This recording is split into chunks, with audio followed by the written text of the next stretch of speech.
O direito ao seu alcance, com o advogado e professor universitário Argemiro Nascimento. Contraponto. Bom dia, amigos. Bom dia, Fernando. Bom dia, Bárbara. Bom dia, Ana. Miro a todos presentes. Bom dia, Dilson. O que me traz hoje aqui é o peso dos uniformes. E ao longo do texto vocês vão saber do que eu falo. Os uniformes são utilizados para demonstrar a que certos grupos, algumas pessoas estão inseridas. Destaca-se das vestimentas comuns para expressar entidades, organizações e, vez por outra, status de quem verga tais vestes. Muitas das vezes, os uniformes podem trazer medo, respeito e admiração, uma vez que são símbolos, que são vistos até como identidade de um povo. Quer um exemplo? O kilt escocês.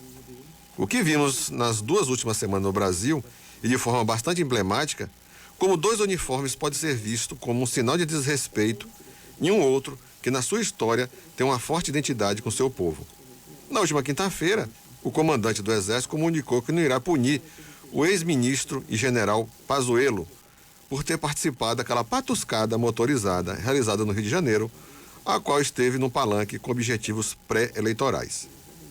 O gênio da logística, participante daquele comício, lançou mão de um argumento à altura de sua inteligência, para não ser punido, afirmando que o ato ao qual participou, onde balbuciou algumas palavras no palanque improvisado, e abre um espaço para observar que tudo que se refere ao governo federal é baseado no improviso, inclusive o próprio presidente.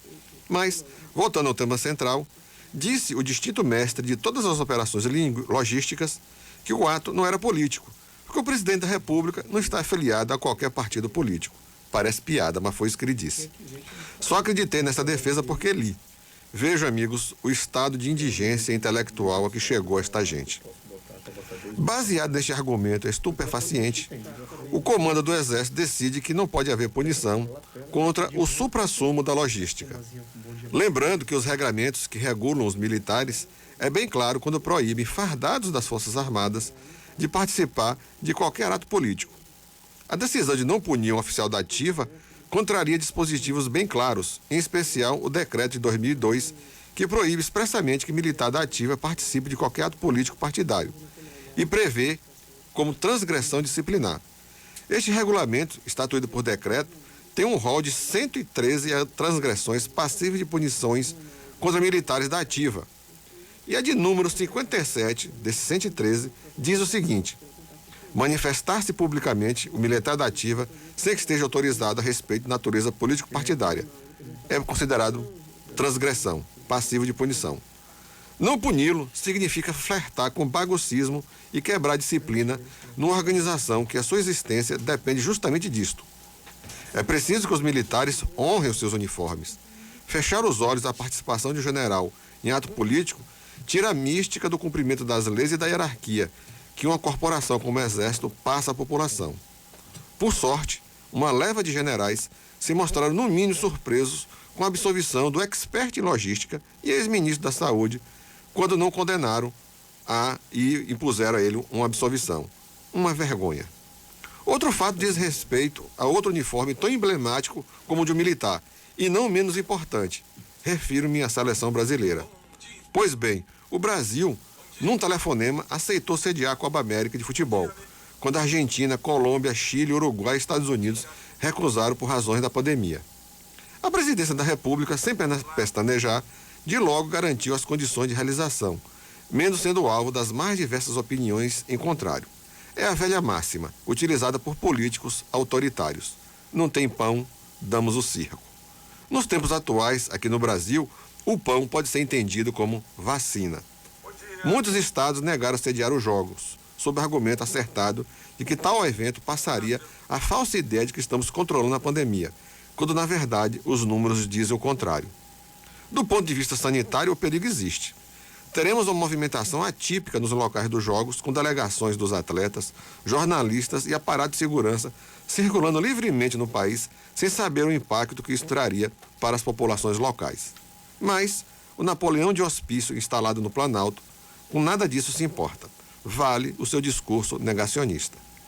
O presidente da CBF, enrolado em uma acusação de assédio sexual, não consultou a parte mais importante dessa equação, os jogadores da seleção e o seu técnico. Sim, ele tem que consultar os jogadores, Afinal, eles não são empregados da CBF. Lembrando que eles são convocados e não obrigados a vestir a camisa amarela. Os jogadores, ao que parece, e também Tite, se mostraram contra o evento. E o clima azedou entre os atletas e o comando da confederação. Deixaram no ar que irão se rebelar contra a participação deles na Copa América. Quando no começo do meu texto referi sobre a importância dos uniformes, lembro aos amigos que a camisa amarela da Seleção Brasileira de Futebol tem um forte vínculo com o povo brasileiro. Quer queira ou não, é um símbolo da identidade do Brasil. Um dos pouquíssimos símbolos nosso reconhecido mundialmente e de forma sempre positiva. Eu, viajo o mundo inteiro e sempre a referência que eu encontro de nosso país é a seleção brasileira e a camisa amarela é respeitada. Espero que os jogadores da seleção honrem a camisa da qual vestem e do respeito que o povo brasileiro sempre nutriu por ela e se posicione com esse evento que tem um único objetivo: fazer propaganda de um governo ruim, incapaz de realizar um ato propositivo de governança merecedora de destaque.